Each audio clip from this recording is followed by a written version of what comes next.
This hooded monster only needs to eat something that belonged to the dead to take on the appearance of that person. Although it only lasts for 2 minutes, it allows the deceased's family to fulfill their last wish. Many people are willing to spend huge amounts of money just to see their loved one last time. The bar owner made a fortune from this, never realizing that a terrifying conspiracy was about to unfold. That day, a man came to the bar, immediately putting down $2,000, saying he desperately wanted to see a woman who had passed away. This time, the owner didn't accept the request. Instead, angrily threw the man out of the bar. The owner seemed to sense something, took some tranquilizers, then recorded a video. A few minutes later, crawled out of the basement, engulfed in flames. Soon after, he burned to death. A few days later, far away, Macy received news of her father's death. The police told her to return immediately, but when she saw her father's body, she didn't feel the slightest sadness. Because he had abandoned her since childhood, she had no feelings for him at all. Just as Macy was about to leave, a man stopped her. He said he was her father's proxy lawyer and had come to get her to sign the inheritance transfer. The lawyer then took Macy to the bar her father had left behind. He said that although the bar looked shabby,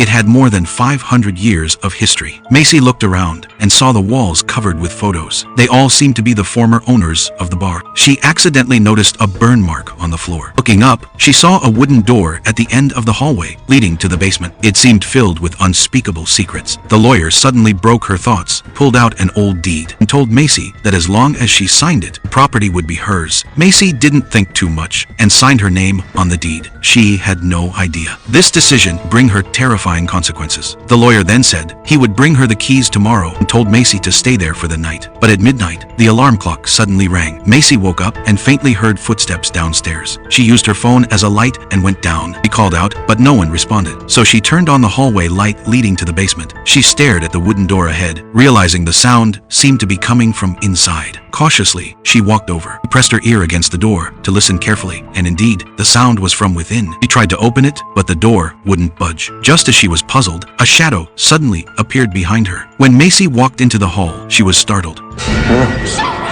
She instinctively grabbed a wine bottle, warning the figure to stay away. The man said his name was Neil, that he wasn't a bad person, he only wanted to see his deceased wife. Macy thought he was crazy. After a brief conversation, Neil learned she was the new owner. He pulled out a bundle of cash, placed it on the counter. Macy asked where his wife was. Neil said that the woman in the basement could help him see his wife. Seeing Macy still doubtful, pulled out another $2,000, explaining he had come before, was rejected by her father. He hoped Macy would help him fulfill this wish. Macy still thought it was absurd, but when she saw the cash on the table, she couldn't resist. She took the money and said she didn't have the keys yet and told Neil to come back tomorrow when she had them. After Neil left, Macy, who had never seen so much money before, was overjoyed. The